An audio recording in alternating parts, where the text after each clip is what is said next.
Alléluia. Il y a beaucoup de choses à dire sur l'entretien avec Dieu là. Cela m'est très important même. Alléluia. Amen. Allons dans le livre. Non, attendez. Lui-même, il voulait se retrouver là-bas.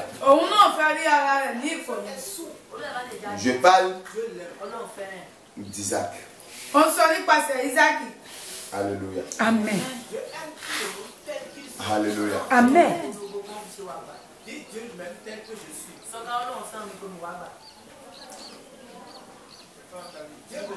Seigneur, merci. Parce que quelqu'un ici est en train d'entendre ta voix. Quelqu'un est en train d'entendre ta voix pour vivre la multiplication. Au nom de Jésus. Cela est très important pour moi. Gloire à Jésus. Alléluia. Gloire à Jésus. Alléluia. Ok. Dieu nous aime tellement que lui aussi il a les yeux. Et nous a donné aussi les yeux. Il a les oreilles. Dieu aussi a des oreilles. Il nous a donné aussi des oreilles. Il a la bouche pour parler. Il nous a aussi donné la bouche. Obéis à l'ordre de Dieu. Celui avec qui nous sommes faits deux quoi. Est-ce qu'on se comprend?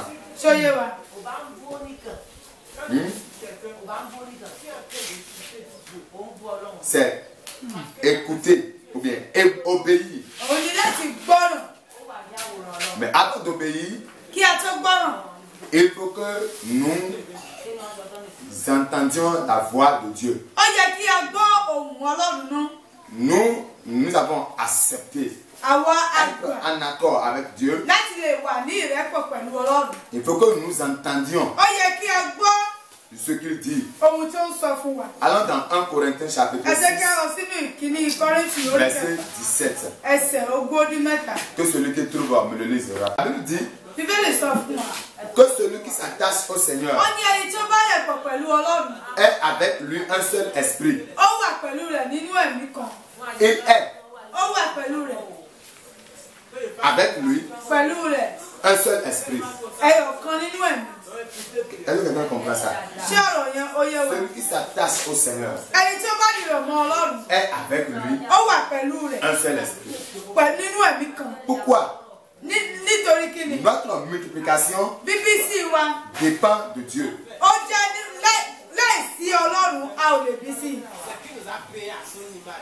Ou bien, quelqu'un me comprend? Notre multiplication dépend de Dieu.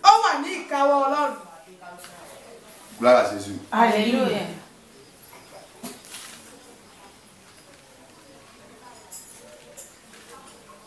Et donc, si nous ne nous attachons pas à Dieu, si nous n'arrivons pas à avoir un même esprit que lui, il est impossible de l'entendre. S'attacher à lui, parce que nous seuls, on ne peut rien faire. Moi seul, je ne peux rien faire. La deuxième chose, entendre sa voix. Pour entendre sa voix, il faut que je sois un avec lui. Si je suis un avec lui, je ferai ce qu'il me demande. On est d'accord? Quand vous dites à un enfant, assieds-toi là.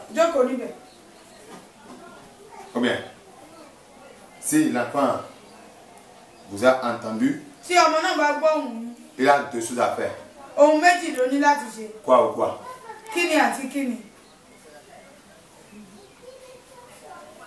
Je répète mon exemple. Je dis. À votre enfant. Assieds-toi là. Et vous entendez bien. Maman m'a dit de m'asseoir là, ou bien. Il a deux choses à faire. Il fait l'un ou il fait l'autre. C'est quoi les deux choses?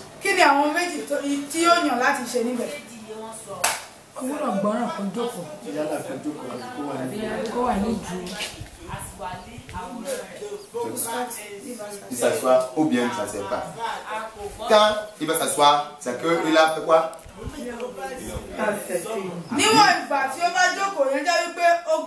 Quand il ne peut pas s'asseoir, donc la troisième chose, c'est d'obéir. Amen. La troisième chose, c'est obéir à la voix de Dieu. Obéir à la voix de Dieu. Gloire à Jésus. Alléluia. Est-ce que quelqu'un me suit? Quelqu'un me suit? Cela est très important. Ah, mon Dieu, Seigneur, merci. Parce que ceux qui te suivent actuellement vivront certainement ta multiplication au nom de Jésus. Amen. Amen. Genèse, chapitre 16. Nous allons voir un peu quelque chose, un exemple sur Abraham. Lisons d'abord le chapitre 12, verset 1.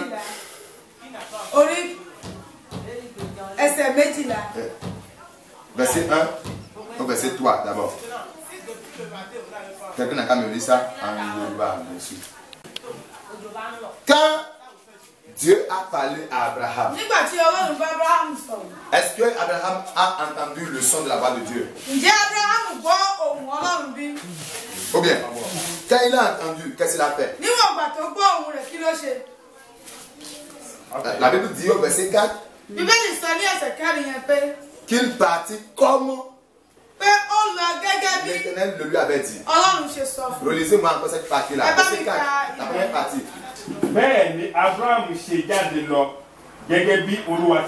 Abraham partit comme l'Éternel le lui avait dit. Ma question pour toi et pour moi,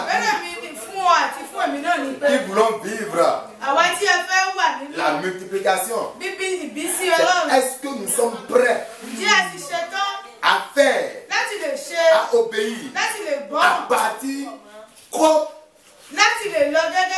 Dieu nous l'a dit? Gloire à Jésus. Est-ce qu'on est prêt? Parce que la Bible n'a pas dit là que quand Dieu a parlé à Abraham, Abraham a dit Dieu, il faut que j'aille voir mon père. Dieu, il faut que j'aille sur le tombeau de ma mère. Dieu, tu sais, j'adore les dieux de mon père. Dieu, tu sais, il y a des dieux, des hôtels sur mon père. Ah, Dieu, tu sais, mais tu m'as mené où? Dieu, mais avec quoi? Vais-je marcher pour y aller? Abraham n'a posé aucune question. Abraham prit ce qu'il doit prendre. Il s'est mis. Passe à gauche. Dieu lui dit passe à gauche. Il passe à gauche. Dieu lui dit passe à droite. Il passe à droite. Et c'est comme ça il est parti. Nous on est là où on est aujourd'hui. C'est vrai. On a entendu la voix de Dieu. A gbọ́ ohùn Ọlọ́run. Mais comment y arriver là? Bó ṣe wá yẹn. Franchement, on n'en sait rien. A ò mọ̀ bó ṣe jẹ́. Franchement, comment arriver à susciter cette équipe qui pourra transmettre ce que Dieu nous montre, ce que Dieu veut là. On ne savait pas comment s'y prendre. Bí a ṣe lè ṣe láti mú ohun tí Ọlọ́run fẹ́ kí ìgbé ayé tí ó yẹ kí a gbé ya ọmọ bí a ṣe. Et là où on est présentement là, Ibi tí a sì wà nísìnyí. on ne sait pas demain comment gérer même les choses. A ò mọ̀ ní ọ̀la bí a ṣe lè ṣe àwọn. C'est-à-dire, spirituellement, Nínú ẹ̀mí. on ne maîtrise rien. A ò mọ̀ nǹkan kan. Mais Dieu, chaque jour, Ṣùgbọ́n Ọlọ́run ní gbogbo ìgbà. nous permet de savoir qu'on doit passer à gauche. Ó ń fún wa ní àyè wípé a lè gba ẹ̀gbẹ́ On doit passer à droite. A lè gba Chaque ẹ̀gbẹ́ fois ọ̀tún. que le temps vient, Ní gbogbo ìgbà tí àsìkò náà bá dé. c'est l'année dernière seulement, on était à Masséka. Ní ọdún tó kọjá ni a wà ní Màsà. Quand le ministère a signé, le gouvernement a signé notre. Bẹ́ẹ̀ ni ìjọba ó sì fi ọwọ́ sí ètí ṣe ìbéèrè wọn. On travaillait depuis Wọ́n sì ti ń ṣiṣẹ́ ó pẹ́ 10 ans. láti ọdún kẹwàá tí wọ́n ti ń ṣiṣẹ́ nìyí. Amen. Et arrivé à un niveau, Nígbà tó sì dé ibì kan, Dieu nous dit faites comme ceci, Ọlọ́run ní pé ẹ ṣe báyìí, faites comme cela. ẹ ṣe báyìí, Et on le fait. wọ́n sì ń ṣe Et on est en train d'avancer. a sì ń tẹ̀síwájú díẹ̀díẹ̀. Donc quand on entend la voix Tí ẹ bá gbọ́ et on obéit, tí a sì gbọ́ràn, sinon bon, moi je vais trouver je n'ai pas de carrière à Cotonou. mi ò ní ibì kan ní Kútọ̀nù. Je ne sais même pas comment, moi, petit comme ça, là, comment réussir ça. Franchement, Èmi pàápàá ó ń yà mí lẹ́nu, mi ò mọ̀ bí a ṣe lè ṣe nǹkan. mais Dieu a donné des directives. Ṣùgbọ́n Ọlọ́run sì fún wa ní àwọn Il ìtọ́jú. suffit juste que tu te lèves Ó yẹ kó sáà ti dìde selon ce qu'il t'a dit. nípasẹ̀ ohun tó sọ fún ọ. Comme il t'a dit, Bó ṣe sọ fún ọ gbà, et que tu te mettes en route. ó sì bọ́ sí ọ̀nà. Lui-même, Òun fún ara rẹ̀ il sera avec toi. yóò wà pẹ̀lú rẹ̀. Maintenant, quand il sera avec toi, Nígbà tí yóò wà pẹ̀lú il y rẹ̀, a des promesses nígbà yẹn ni ó ní àwọn ìlérí qui accompagnent èyí tí yóò tẹ̀lé ceux qui obéissent àwọn tó ń gbọ́ràn, à la voix de Dieu. àwọn tó ń gbọ́ràn sí ọ̀rọ̀ Ọlọ́run. Mo fi dá yín lójú Livre la multiplication láti gbé ìgbé ayé bíbí dépend sí. de ces trois choses. Ó wà nínú àwọn ohun mẹ́ta wọ̀nyí. 1. Àkọ́kọ́, S'attacher à Dieu. láti rọ̀ mọ́ Ọlọ́run. 2. Èkejì, Entendre gbọ́ ohùn la voix de Dieu. Ọlọ́run. 3. Ẹ̀kẹta, Obéir à cette voix-là. gbígbọ́ràn sí ohùn náà. Quelqu'un m'entend? Ǹjẹ́ ẹ̀ ń gbọ́ wa? Quelqu'un m'entend? Ǹjẹ́ ẹ̀ ń gbọ́ wa? Amen. Amen. Et donc, si vous remplissez ces trois conditions, Tí ẹ bá sì lè ṣe àwọn ohun mẹ́ta wọ̀nyí, venons voir quelque chose. ẹ jẹ́ kí àwọn ohun kan. Je voudrais rapidement que nous allions dans Genèse chapitre 26. Mo fẹ́ kí a sáré lọ sí inú ìwé Jẹ́nẹ́sísì orí ogún lé mẹ́fà. Genèse chapitre 26. Orí ogún lé mẹ́fà. Avant qu'on ne vienne dans Jérémie là-bas. Kí a tó lọ sí ní ìwé Jeremáyà. Ça y est? Genèse chapitre 26. Jẹ́nẹ́sísì orí ogún lé mẹ́fà. Le lecteur, c'est bon?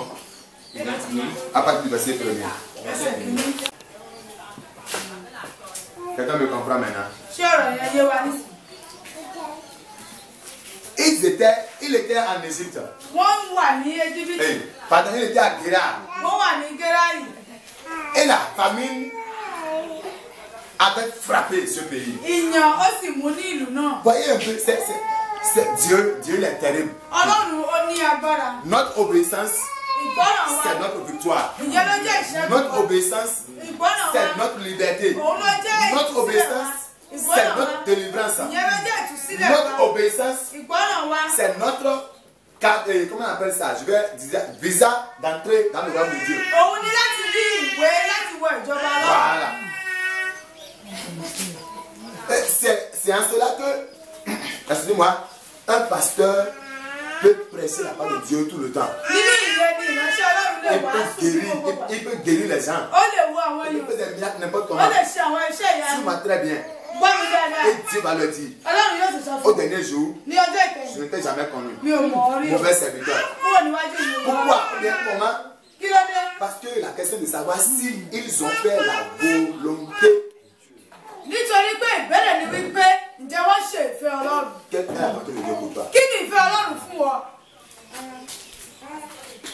Si je te dis, Tí mo bá sọ fún ẹ, va, comment on appelle, au tribunal. lọ sí ibi tí wọ́n ti ń sọ̀rọ̀ ẹjọ́ yẹn. D'accord, va au tribunal. Lọ síbẹ̀. J'ai laissé un colis là. Mo gbé ẹrù kan síbẹ̀. Que tu vas m'amener. Wàá sì bá mi gbé ẹrù yẹn wá. Gloire à Jésus. Tu prends la moto. O gbé kẹ̀kẹ́. Tu dépasses le tribunal. O kọjá ilé ẹjọ́ yẹn. Tu vas faire tes courses d'abord. O sì lọ rin ìrìn tiẹ̀ náà. C'est moi qui t'ai dit, va, tu vas me prendre quelque chose. Èmi ni mo sì rán ọ níṣẹ́ tó gbé kẹ̀kẹ́ tó Tu ne m'as jáde. pas dit que O sọ fún mi pé tu vas monter o un peu plus haut dans la ville fẹ́ lọ sí ìgboro lọ́hùn. et revenir. O sọ nǹkan Non. fún mi. O sọ bẹ́ẹ̀ fún Tu mi. prends moto. O sì gbé kẹ̀kẹ́. Tribunal qui est à combien de minutes? 5 minutes d'ici. Ilé ẹjọ́ tí ò pẹ́ síbi fún ìṣẹ́jú márùn-ún adébẹ̀. Tu vas. O sì lọ Alors que moi j'attends après 5 minutes. Èmi dúró dè ọ́ níbí. Tu te pointes même 30 minutes seulement. 30 minutes seulement. Ọgbọ̀n ìṣẹ́jú. Même tu te pointes 15 minutes seulement. O sì wá fi ara hàn ní ìṣẹ́jú mẹ́ẹ̀ẹ́dógún. Tu n'as pas fait ce que tu as demandé. O ṣe nǹkan tí mo tọrọ lọ́wọ́ rẹ̀. Ce que Dieu nous demande à un temps. Ohun tí Ọlọ́run ń béèrè lọ́wọ́ wa Ce que Dieu fún nous àsìkò ni. demande à un objectif. Ohun tí Ọlọ́run sì ń béèrè fún wa Dieu fún ne ìdí demande kan. rien au hasard. Ọlọ́run kì í béèrè ohun kan. Non, non, non, non. Kò kàn ń béèrè ohun kan. Il y a quelque chose qui se casse Ó derrière máa ce que ní Dieu nous dit. ohun kan tí ó rọ̀ mọ́ ohun tí Ọlọ́run béèrè lọ́wọ́ Et wa. quand nous n'obéissons pas, nous ne faisons pas ce qu'il demande, Tí a ò bá sì ṣe ohun tó béèrè lọ́wọ́ wa. nous-mêmes, nous nous disqualifions devant Dieu. Àwa fún ara wa, a máa ń mú ara wa kúrò níwájú Ọlọ́run. Amen. Amen. Comment est-ce que les gens arrivent, les grands commerçants, Báwo ni àwọn oníṣòwò ńlá, les hommes d'affaires, comme on le dit là, àwọn oníṣòwò ńlá tí wọ́n máa ń sọ nípa comment est-ce ìṣòwò qu'ils testent les gens pour savoir s'ils peuvent faire affaire avec la personne? báwo ni wọ́n ṣe máa ń wò wípé a lè dẹ́yàn wò bóyá wọ́n lè bẹ́yàn ṣe ètí ṣe kí òwò wọn kí ó lè tẹ̀síwájú. Le premier contact, quand vous prenez, Tí ẹ bá rí wọn ọ̀kọ́kọ́ tí ó rí ara vous yìí, devez prendre le premier contact, ọjọ́ tí ó kọ́kọ́ rí ara là, yìí le téléphone, yóò sọ fún wọn lórí bon, viens chez moi fóònù le matin à 10h. pé wá sọ́dọ̀ mi ní aago mẹ́wàá. Si tu veux faire erreur, va là-bas après 10h. Tó bá wù ẹ́, ìwọ ṣáà lọ tí aago mẹ́wàá bá ti kọjá. Et il reconnaît déjà tout de suite en tant qu'homme d'affaires que Yóò ti mọ̀ nínú ọkàn rẹ̀ il lẹ́sẹ̀kẹsẹ̀ ne peut wípé pas faire avec toi. pé òun ò lè bá ọ ṣe dòwò pọ̀ En même temps. lẹ́sẹ̀kẹsẹ̀. Ah oui, c'est ça. C'est vrai. Bẹ́ẹ̀ni, Chez les Allemands, lọ́dọ̀ àwọn òyìnbó àná, eux te donnent 10 minutes de marge. àwọn yóò fún wọn ní ìṣẹ́jú Parce qu'ils peuvent mẹ́wàá. supposer qu'il y a un embouteillage, il y a ceci, il y a Wọ́n lè sọ cela. wípé o lè má tètè rí kẹ̀kẹ́ àbí ìwọ kan sí Ils kejì. te donnent 10 minutes de marge. Wọ́n yóò fún wọn ní ìṣẹ́jú Si mẹ́wàá, o lè après fẹ́ les 10 ìṣẹ́jú minutes, toi tu te mẹ́wàá. pointes, Lẹ́yìn ìṣẹ́jú mẹ́wàá yẹn, tu ne les vois plus. tó bá wá síbẹ̀ Tu òní. te pointes là, même il est là, il est là. Tó bá ti wà níbẹ̀ báyìí, Et quelqu'un l'annonce que tu es là. lẹ́lòmíì wá sọ fún gba ẹni tó ń dúró dè sí dé o. Tó bá wo aago báyìí, ó ti kọjá ó lọ ni. Et tu es disqualifié comme ça. Ìtìyẹ́ sì parí síbẹ̀. Bẹ́ẹ̀ni, Nous devons tout faire. a ní láti sa gbogbo ipá. J'ai dit tout faire. Mo ní ká sa gbogbo ipá wa. Un jour, Ọjọ́ kan, j'avais convoqué les amis mo pe àwọn ọ̀rẹ́ mi pour une réunion. fún ìpàdé kan. Et c'était la réunion était prévue pour 14h. Ìpàdé yẹn a sì fi sí aago méjì. Et j'ai dit, bon, aujourd'hui, Mo ní ilé yìí o. je vais appliquer la loi de Dieu. Mo fẹ́ lo òfin Ọlọ́run. C'est pourquoi il faut éviter d'aller à l'église en retard. Bẹ́ẹ̀ni, ó yẹ kí a máa sa ipá láti tètè lọ sí ṣọ́ọ̀ṣì. Évitons d'aller aux réunions en retard. Kò dáa kí a máa lọ sí ìpàdé, ká má tètè lọ sí ìpàdé. De toutes les façons, Ní quand gbogbo ọ̀nà. ils sont venus, Nígbà tí wọ́n moi dé. j'ai dit 14h, Èmi sọ pé aago je méjì. les ai attendus jusqu'à 14h30. Mo dúró ní sí aago méjì àbọ̀. Je m'étais déjà dit, à 14h30, je bouge. Mo ti sọ nínú èrò ara mi pé aago méjì àbọ̀ máa lọ. 14h30 minutes que la première personne vient, Tó bá jẹ́ aago méjì àbọ̀ lẹ́ni àkọ́kọ́ bá dé. ils vont repartir. Gbogbo wọn ni yóò padà lọlé. Alors qu'ils ont pris tout ça la poubelle. Gbogbo wọn sì gba taṣí tí wọ́n fi wá ní. 14h30, j'ai regardé la montre, 14h30 à Mo sonner. dúró aago méjì àbọ̀ sí lù. J'ai repris mon sac, Mo sì gbé sá àpò mi. je ne commence pas à les voir. Mo bẹ̀rẹ̀ sí ní rí wọn. J'ai dit d'accord, ok. Mo dáadáa. Je me suis retourné, Mo padà wá. ils sont venus, Wọ́n wá. ils se sont installés. Wọ́n jókòó wọn. J'ai dit, vous allez venir, ils ont dit oui. Wọ́n ní ṣé ẹ̀rọ ọ̀dà J'ai àgbà. prié, au nom de Dieu, nous avons prié, nous avons dit amen.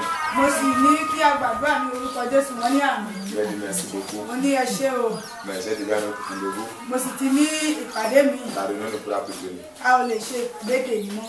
Ils ont commencé par dire, j'ai dit, N bẹ̀rẹ̀ sí ní bẹ̀bẹ̀. qu'est-ce que vous croyez? Kí lẹ̀ ń rò gan-an?